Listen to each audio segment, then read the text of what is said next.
It just seemed like everybody in her life that she needed to lift her up, it all came crashing down.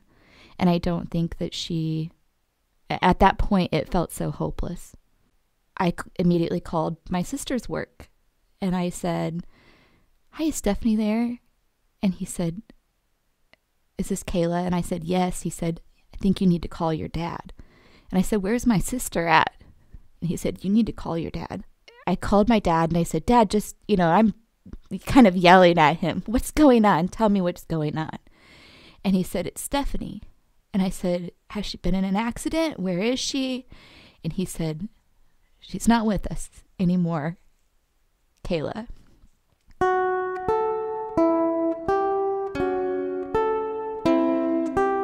In this episode of In the Shadows, Mental Health and Suicide, Stephanie's story.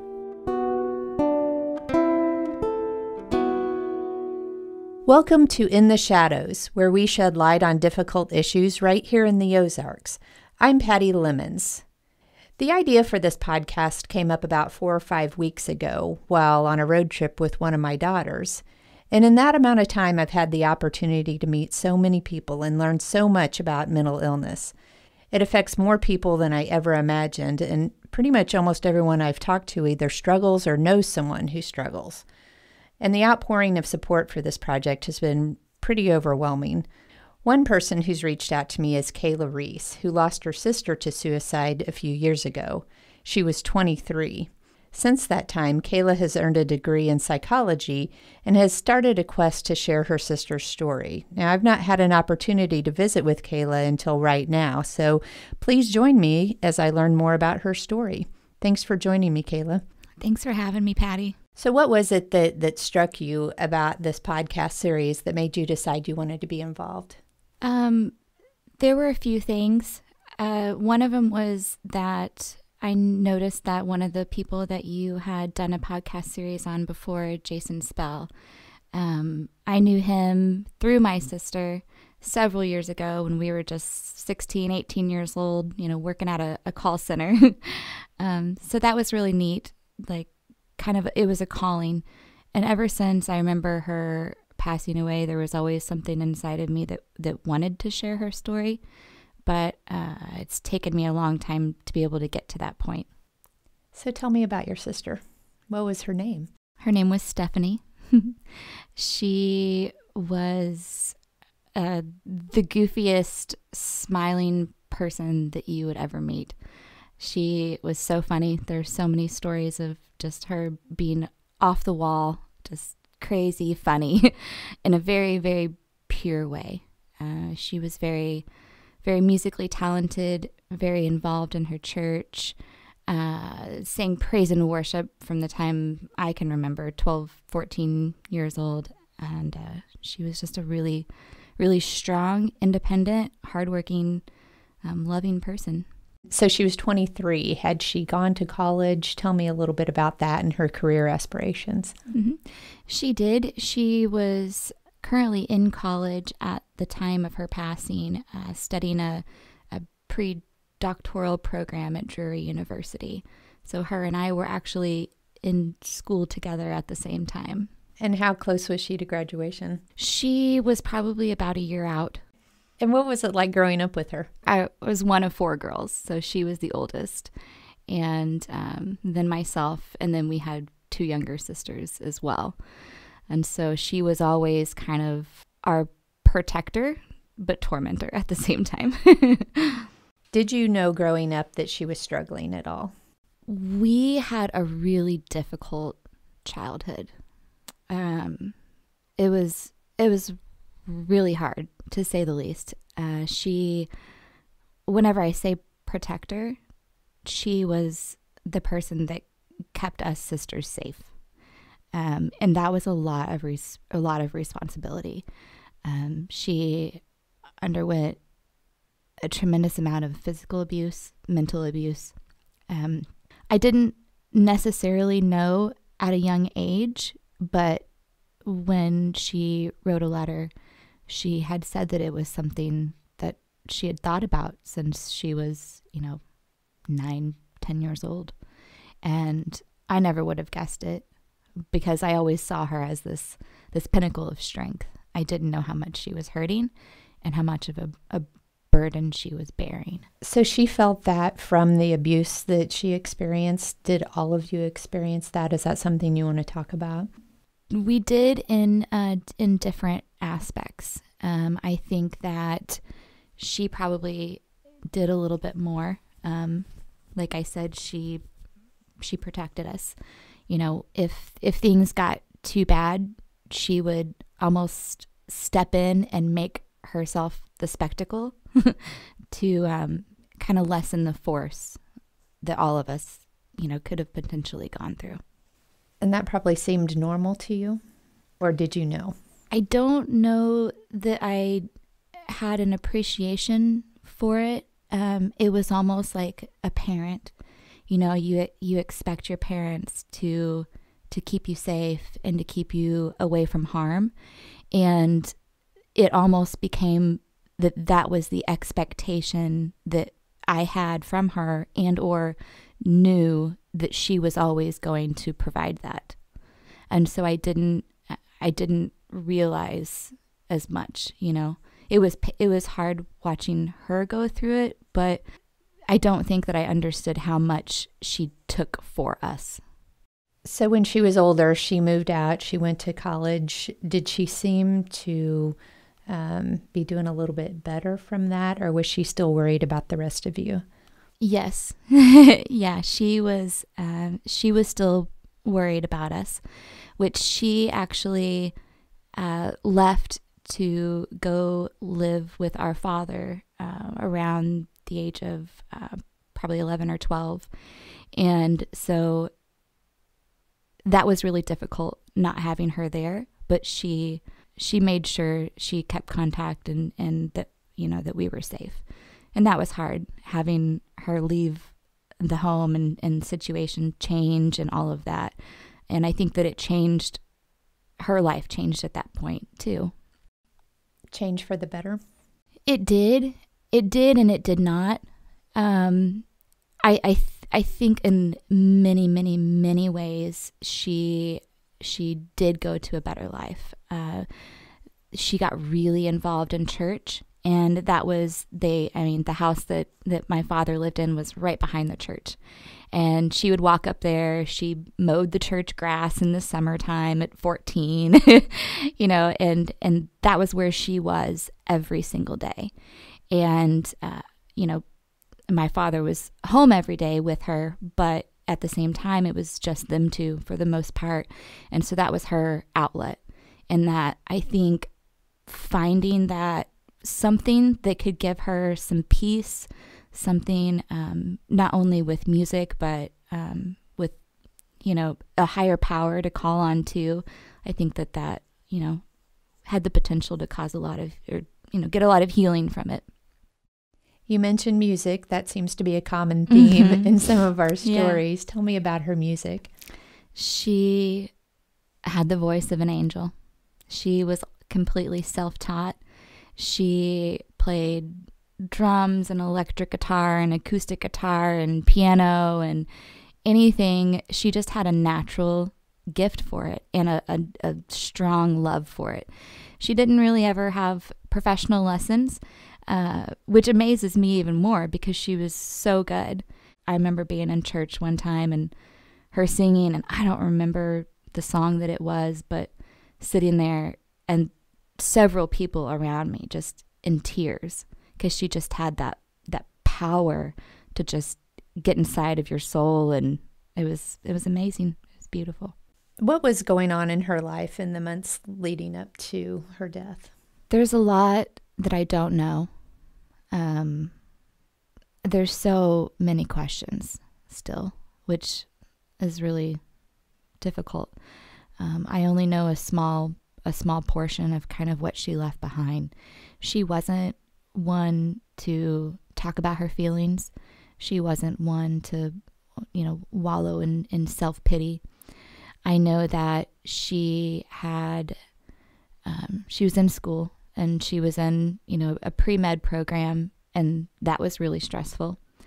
I know that she had had an argument with just about everybody that was close to her at that point, whether it be family or friends, everyone. And then she was in a worship team that she had looked at some people like family, and some things happened there that it just seemed like everybody in her life that she needed to lift her up, it all came crashing down. And I don't think that at that point, it felt so hopeless, you know. Had you talked to her recently in that time? Yes. Yeah. It was about 2 or 3 days prior to that. I had gotten into an altercation with my husband at the time and asked her to come pick me up. And through that, she was really mad at me that I was in this situation willingly. And she had said, I didn't go through everything that I did so that you can do this to yourself as an adult. And I was angry, and I wanted to go home. And we ended up getting into a pretty big fight. And her roommate, at the time, I took a walk around the block, and her roommate just kind of came after me and was, talking to me. And we get back to her house, and she says, "Why? How come you can talk to her and you can't talk to me? What is it about me that people don't feel like why did she get through to you and I didn't?" And I said, "I don't know." And I ended up leaving, and that was the last time that I saw her. So 3 days later, do you want to share that experience at all? Yeah. So 3 days later, it was March 9th. I remember it was very rainy, probably 10 or 11 o'clock in the afternoon. And I get a call that I believe it was from my dad. And he said, "I need you to come up to your mother's work." And I said, "Well, what's going on?" And so he said, "Just come up there." And so I called my mom, and nobody at her work. They said, "You just need to get up here right now." And so I immediately called my sister's work, and I said, "Hi, is Stephanie there?" And he said, "Is this Kayla?" And I said, "Yes." He said, "I think you need to call your dad." And I said, "Where's my sister at?" And he said, "You need to call your dad." And so I called my dad, and I said, "Dad, just, I'm kind of yelling at him. What's going on? Tell me what's going on." And he said, "It's Stephanie." And I said, "Has she been in an accident? Where is she?" And he said, "She's not with us anymore, Kayla." And I kind of froze. I don't know that I cried.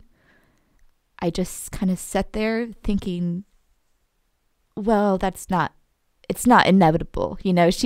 She's going to be fine. They're overreacting, So I went to my mother's work, and everybody was kind of there in a conference room. And I said, "What happened?" And my mom said, "They said that she took her own life." And immediately I just froze, and I said, "What? No, they obviously don't know her. Something happened. They don't know her." It was so unfathomable that we couldn't even comprehend that it was even a possibility. And there was probably a good year that I went on thinking, this is an unsolved murder. This can't be real. They've forged this all. It was just, we couldn't believe it. What was it that finally convinced you? Going through the stages and realizing that it was true. You know, there was a letter, and the details of that information is not something that could have been faked. And they were real, and they were painful, and there wasn't denying it, wasn't going, you know, couldn't deny it anymore. Were any of your questions answered with her letter? They were. I think that it was stuff that I always knew. It was, you know, looking back on it, I could see it. I could see the pain. I could see that sometimes through her humor and through her hard work and strength, it was a mask to keep herself from crumbling. And there were even parts of her that were very erratic and you know, emotional outbursts. And I think that came a lot from holding in so much and always having to be that better person. You can only do that for so long. So it's been 10 years? Yes. Does it get any easier at all? It does. It does get easier. It's really what's been a struggle for me is to allow myself for it to get easier, because I always felt like I was doing her an injustice by not carrying that pain around with me. It was almost as if I didn't care or it didn't affect me. So there was a lot of being able to be comfortable with the fact that it does get easier. I don't miss her any less. I don't love her any less. But you start to appreciate and smile on the moments that you did have, and that gets easier. Have you dealt with any anger at all? Oh, most definitely. Most definitely. There are, you know, there are some times that I want to find people and I want to say, read this, read this, you did this. But that's not who I am. And I think that especially the more time that goes by, and when you truly start practicing forgiveness, not only forgiving myself or forgiving her for the act, you have to also forgive the people that may have caused you pain or caused her pain. How about your other siblings and the rest of your family? How are they doing? You know, when I talk about my sister's strength, it comes from both of my parents. They are so incredibly strong. My dad is a Marine Corps veteran, and up to that point, I was convinced that he didn't have feelings. And I don't mean that he's so even, whether he's excited or angry or anything. He's just a very even-tempered person. And she was raised by him, and for the first time ever, I saw my dad cry. And both of my parents, it took a while to mention her name or to talk about a story. And it still kind of has this sting to it where they want to look away. But I think that they're overcoming. And I think that they have kind of gone through that same ability to allow themselves to be happy again. My sisters, I think we all struggle with it in different ways. I think being so young, whenever everything happened, there was, you know, one sister was only 13, the other one, you know, maybe 19 or 20. And so that's a really young age when you're still trying to figure out your emotions and how to cope with daily life. I think that we all had our own escapes, and it's really taken a toll on, as far as us sisters, it's taken a toll on the ability to just be healthy. You said that you earned a degree in psychology. Do Do you think that you became interested as a result of your personal experience? Most definitely. Yeah, there was always something that made me curious about mental health in general, because there was so much from that I could see, as a child, as somebody who had gone through very painful situations. And I think whenever you go through those difficult times, you take a look inside of yourself and you're able to see things differently than somebody who has not maybe experienced that same situation. And I always looked at myself as very fortunate. I don't know what it was that made me different. And I wanted to share what I had learned through my own coping mechanisms, and also understand it more too, and know that, there's a lot of scenarios out there that people just need help. They need someone to talk to. Maybe they just need someone to understand. And I think that anytime that we're on that journey to help others, it's very therapeutic, and we learn so much and help ourselves along the way. So you're in a unique position that this happened 10 years ago. A lot of people that I've talked to, this has just happened in the last couple of years. What advice would you have for them? Give yourself permission to feel. Every feeling that is associated with it, whether it's anger or grief or resentment or whatever it is, just feel it, and don't try to not feel it, because we're all humans and there's nothing that you can do to make it go away. Pretending that it doesn't exist doesn't make it go away, but allowing yourself to know that this is a healthy response to something very traumatic that has happened to you. And you just have to let it in, and you have to recognize it, and you have to say, it's okay that I feel sad today. It's okay that I miss this person. It's okay that I'm angry. I'm going to work through this. I'm not going to try to shove it down. I'm not going to try to pretend like it doesn't exist, because one of these days you will have to deal with it. It's not going to go away. And it may feel like you're not making progress, but I promise you are. Each time that you allow yourself to go through the emotions from it, you're making progress. How can getting help benefit people? Did you go to counseling or anything when you were going through this?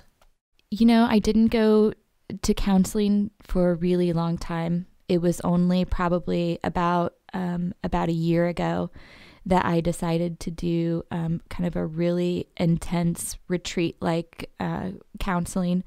It wasn't inpatient therapy or anything like that. It was just kind of an intensive retreat. And through that, I learned so much from myself. There was a lot that I didn't allow myself to feel from the very beginning. And a lot of it was not knowing how to talk to somebody about it, because I had always kind of learned that you suck it up and you move on. Get through it. Get through your day.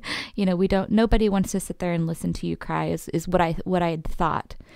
And so finally being able to be in a position to where I felt comfortable enough and my hands were in the air, and I could see slowly over the years how my life had hardened, because I didn't want to talk about it. And when you finally talk to somebody, you find out that you're not alone. Unfortunately, as you know, this happens. There are other people that have had similar experiences. There are other people who have similar pain to you. And I think that we are all, we're born egocentric individuals, and we think that, nobody knows how I feel, and nobody can relate or nobody can understand. And I think when you're finally able to have those conversations with people, you do realize that people do understand. They're not you.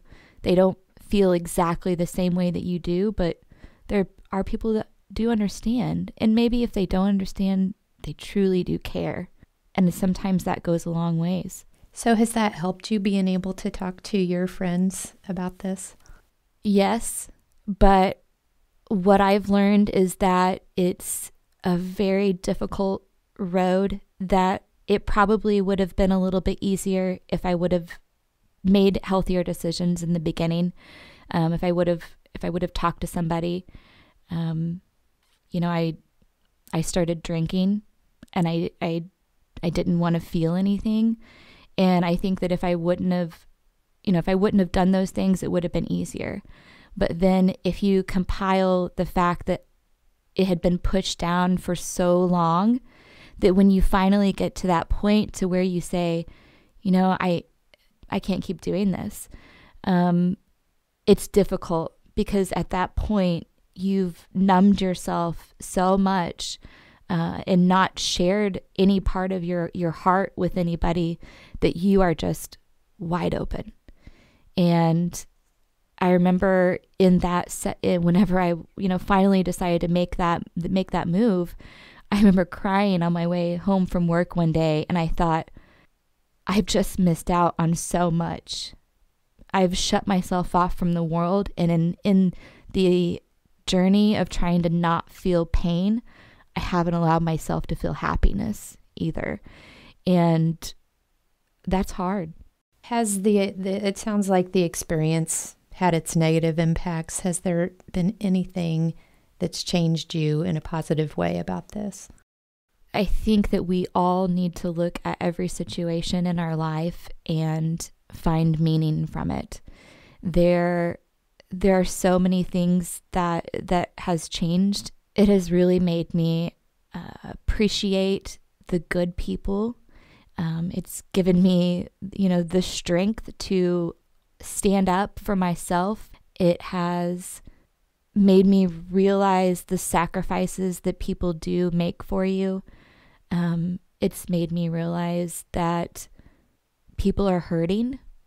It makes me realize that you don't know what people's stories are. That even through a smile, there's something that you don't know about them.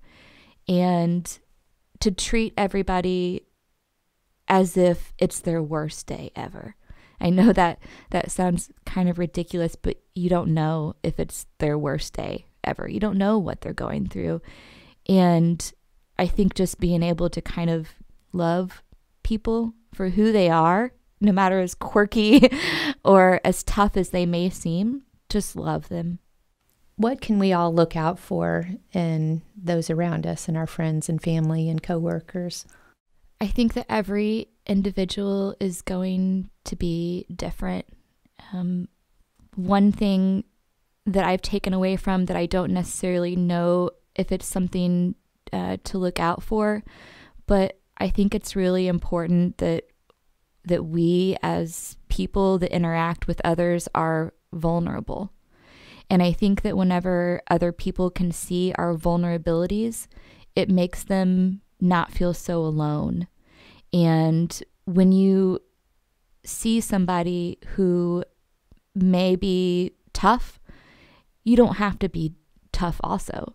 And, you don't have to kind of, I call it, act like a chameleon and kind of cater to their amount of strength, because sometimes, we all need really strong people in our lives, and sometimes we just need to know that it's okay to be weak. And I think that when you have somebody who wants to talk about something, regardless of whether your time constraints or you've heard this story 10 times or, you're just not in the mood to hear them cry or it's very important that you realize that they're going through something and they may need a moment of your time. Would you have ever known that with your sister? Would you have ever had that conversation with her? Would you have said, have you thought about suicide? Can you imagine ever talking to her about that? I'd never had that conversation with her. I never even thought that it was a conversation that I should have. Have people had that conversation with you? Oh, most definitely. Most definitely. Yeah, I think that, they always say that once you've experienced it, it kind of takes away the ambiance and the fear of it. And so you're more likely to do it yourself. And I think that I don't necessarily know that somebody was concerned, but I think that people understood, like, hey, let's talk. People were there for me because there would be really dark days where I would just feel like, well, I don't want to go on either. You got the easy way out. I'm here to deal with this now too, and I don't want to.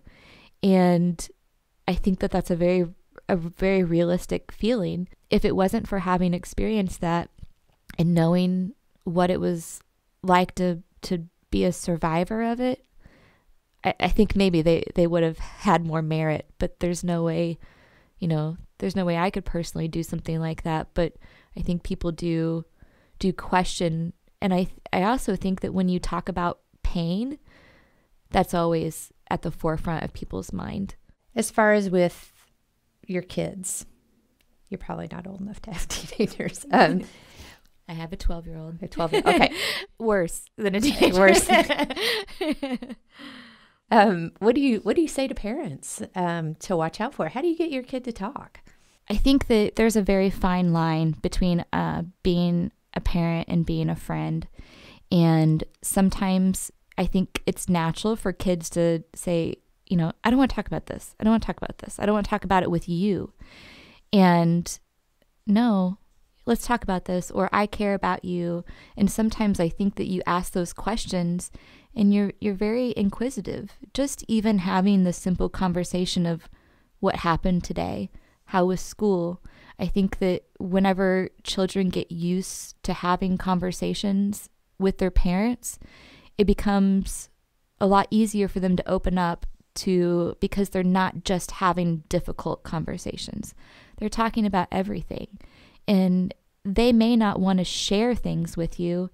And it's your job as a parent to almost pester them, well, how did that make you feel? Or, there's so many things that you can ask, but my life isn't perfect and I don't have to act like it is. And your life isn't perfect and you don't have to act like it is either. So let's talk.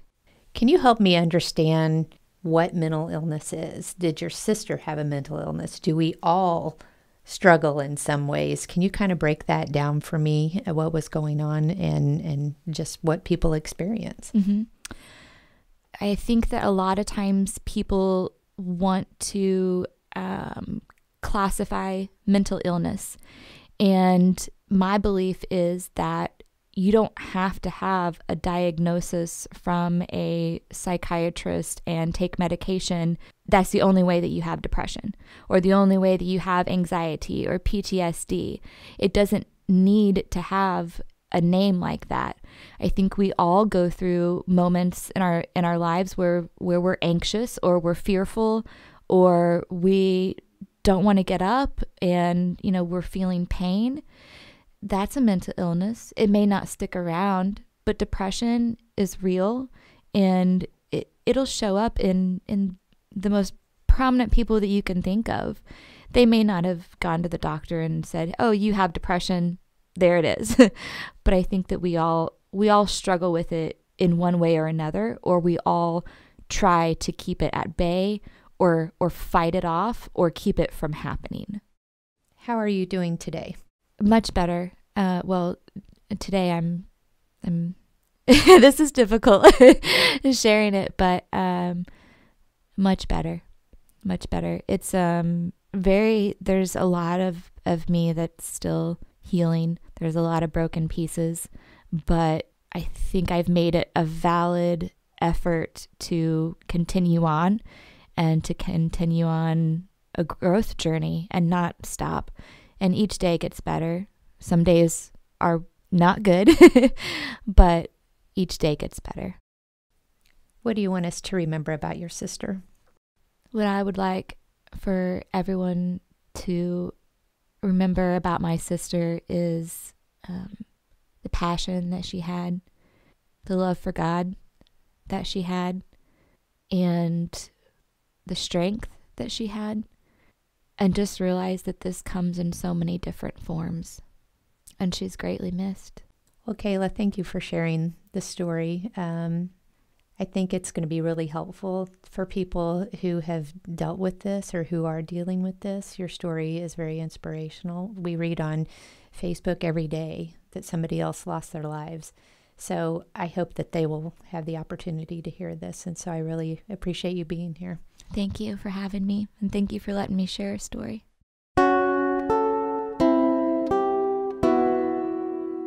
Thank you for joining us. In the Shadows is currently looking for sponsors to keep this project going. Visit intheshadowspod.com. In our next episode... Well, one of the myths of suicide discussion is that if I ask somebody if they are thinking about killing themselves, or if they think, are you thinking about dying by suicide? Are you thinking about suicide? The myth, the common myth, is if I ask them that question, and I suspect that they are, that I'm going to put that idea in their mind. And that has been proven wrong for all the many years of suicidology. And it is completely not true. Please visit intheshadowspod.com for more information and to subscribe to this podcast series. You can also subscribe on iTunes, Google Play, or YouTube. Help us educate and change the statistics in our community by sharing this podcast on social media. If you need immediate help, please call the National Suicide Prevention Hotline at 1-800-273-8255. Or you can text the Crisis Helpline at 741-741. In Springfield, Missouri, you can also send a text to Dr. Mike Ferguson, psychologist, suicidologist, and mental health coach, at 417-501-9622. And on our final note, as we've said before, please remember to be kind to everyone. We don't know what challenges others are facing on any given day, and a smile from you could turn their world around.